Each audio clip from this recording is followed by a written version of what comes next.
Assalamualaikum warahmatullahi wabarakatuh. Sobat sekalian, kali ini kita masuk pada segmen yang berbeda. Tidak seperti biasanya. Segmen kali ini adalah mengulas tentang berita. Ya, secara kebetulan hari ini adalah merupakan tanggal 2 Mei 2021, bertepatan dengan Hari Pendidikan Nasional, sehingga agak lebih menarik kalau misalnya kita bahas tentang Hari Pendidikan Nasional. Saya sempat melakukan eksperimen kecil-kecilan terkait tentang kenapa tanggal 2 Mei menjadi tanggal yang ditetapkan sebagai tanggal untuk hari memperingati Hari Pendidikan Nasional. Dan hasilnya adalah sebagai berikut. Kenapa tanggal 2 Mei diperingati sebagai Hari Pendidikan Nasional?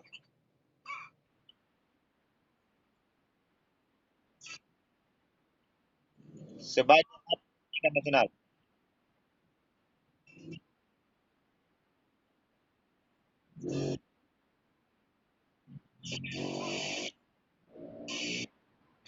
Ya.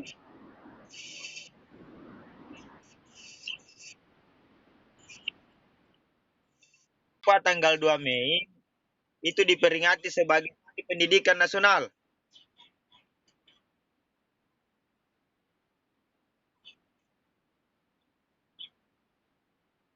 Mei diperingati sebagai Hari Pendidikan Nasional, Pak Ketua. Mei diperingati sebagai Hari Pendidikan Nasional.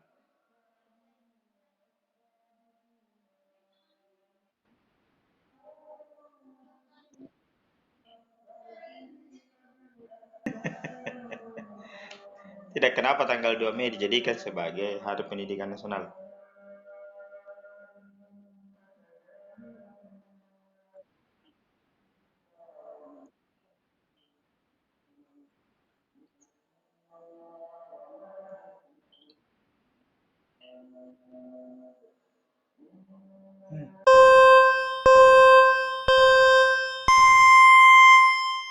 Jadi sobat sekalian, tanggal 2 Mei ditetapkan sebagai Hari Pendidikan Nasional itu merujuk pada hari kelahiran Bapak Pendidikan Ki Hajar Dewantara.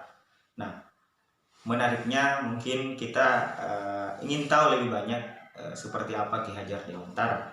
Ki Hajar Dewantara dalam Wikipedia dijelaskan bahwa nama asli beliau adalah Raden Mas Suwardi Suryaningrat, dan sejak 1922 berubah menjadi Ki Hajar Dewantara.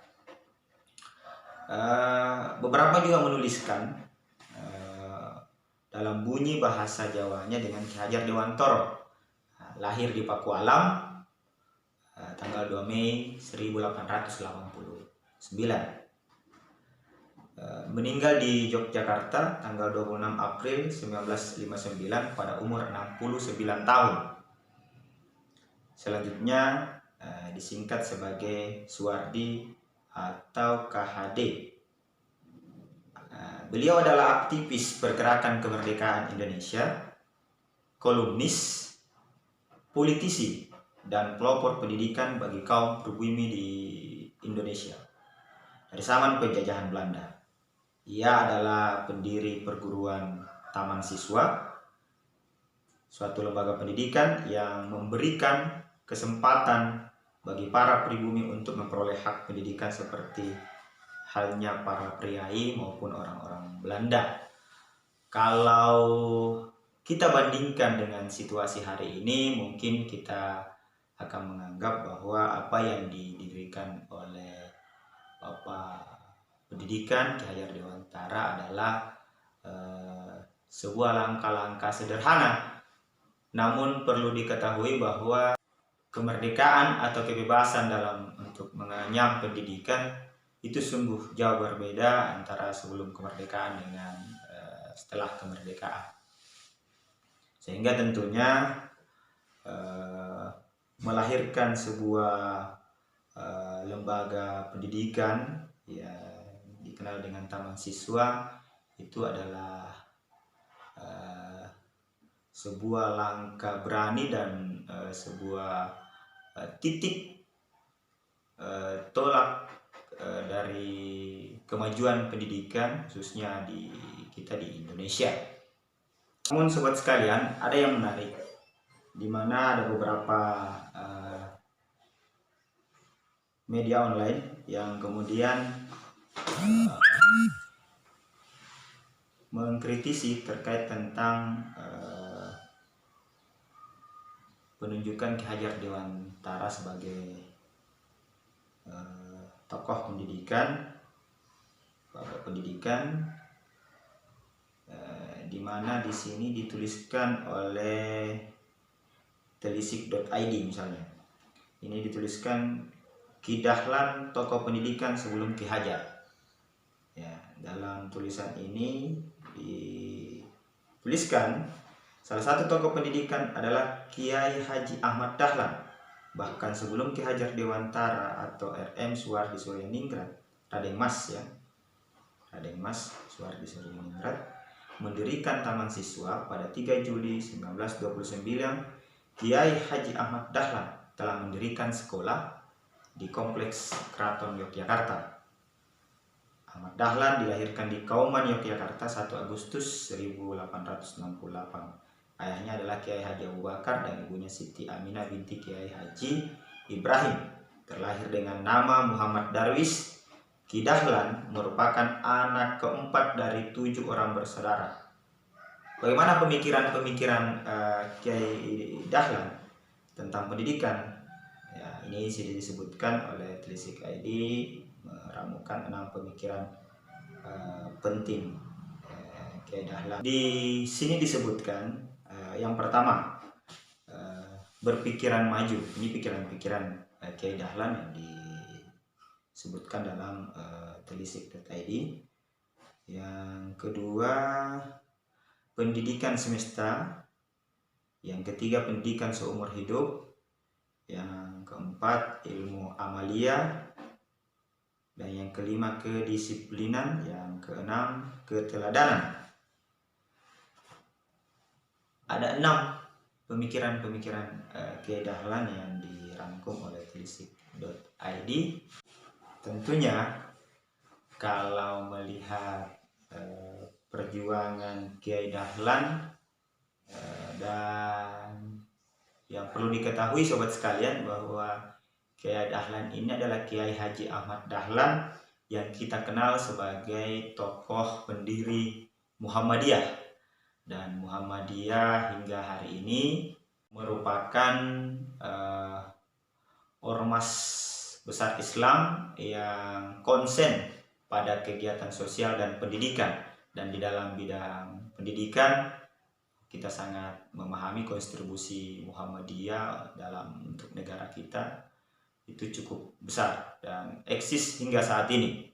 Sehingga kalau pemikiran ini mungkin merujuk apa yang terjadi hari ini, ada benarnya juga bahwa Kiai Dahlan cukup pantas untuk menjadi bapak pendidikan di Indonesia karena beliau berjuang untuk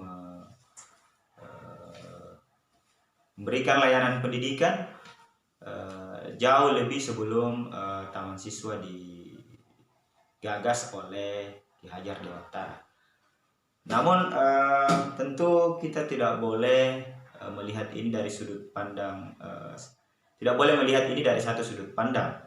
Ya, dalam beberapa media online yang saya baca, saya juga menemukan di media kumparan misalnya m.kumparan.com. Ini saya kutip ya 22 April 2018. Di media ini merilis berita tentang tentang Mendikbud kisahkan hubungan Ki Hajar Dewantara dan Kiai Haji Ahmad Dahlan. Dan Menteri Pendidikan dan Kebudayaan pada saat itu adalah Bapak Profesor Muhadjir Effendi. Beliau adalah salah seorang pimpinan pusat Muhammadiyah. Di sini disampaikan bahwa Mendikbud kisahkan hubungan Ki Hajar Dewantara dan Kiai Haji Ahmad Dahlan. Dan di sini disampaikan bahwa Ki Hajar Dewantara ini sebenarnya seorang alim, bahkan seorang ulama juga, ujar Muhadjir dalam acara tersebut. Ini disampaikan dalam satu acara sepertinya. Kemudian Muhadjir menuturkan dulu Kiai Haji Ahmad Dahlan hendak memberi gelar Kiai kepada Ki Hajar Dewantara, namun Ki Hajar Dewantara menolak. Saat itu beliau tidak mau gelar Kiai, tapi cukup dipanggil Ki saja. Jadi sebenarnya gelar Ki-nya Ki Hajar Dewantara itu Kiai juga. Nah, kira-kira seperti itu. Ini mungkin belum banyak yang tahu sejarahnya menurut Pak Prof. Muhadjir Effendi.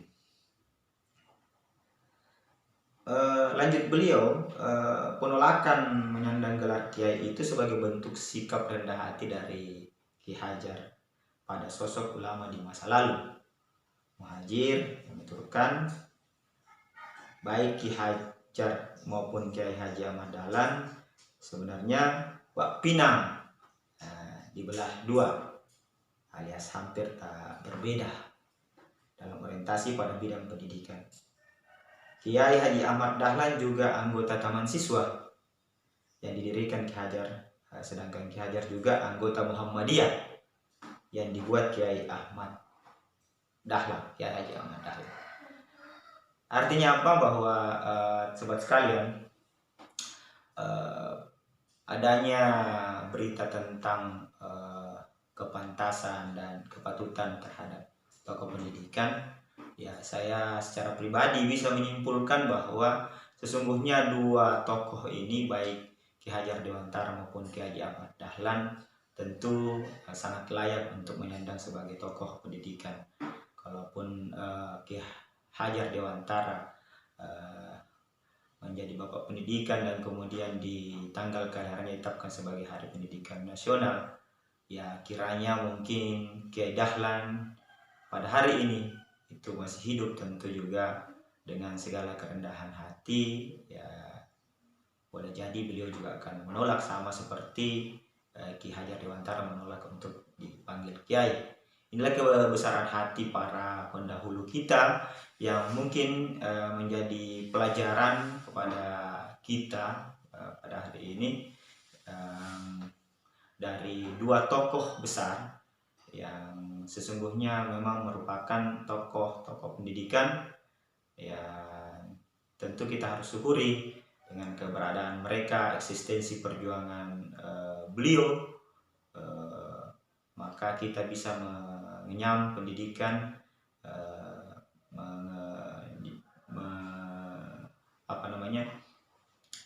bisa merdeka, bisa bebas dalam melanjutkan pendidikan, sehingga polemik terhadap penetapan tanggal, penetapan tokoh sepertinya akan lebih bijak untuk itu tidak menjadi sebuah masalah yang didiskusikan lebih panjang, akan tetapi yang lebih menarik untuk kita diskusikan bagaimana kontribusi kedua tokoh ini, keikhlasan kedua tokoh ini.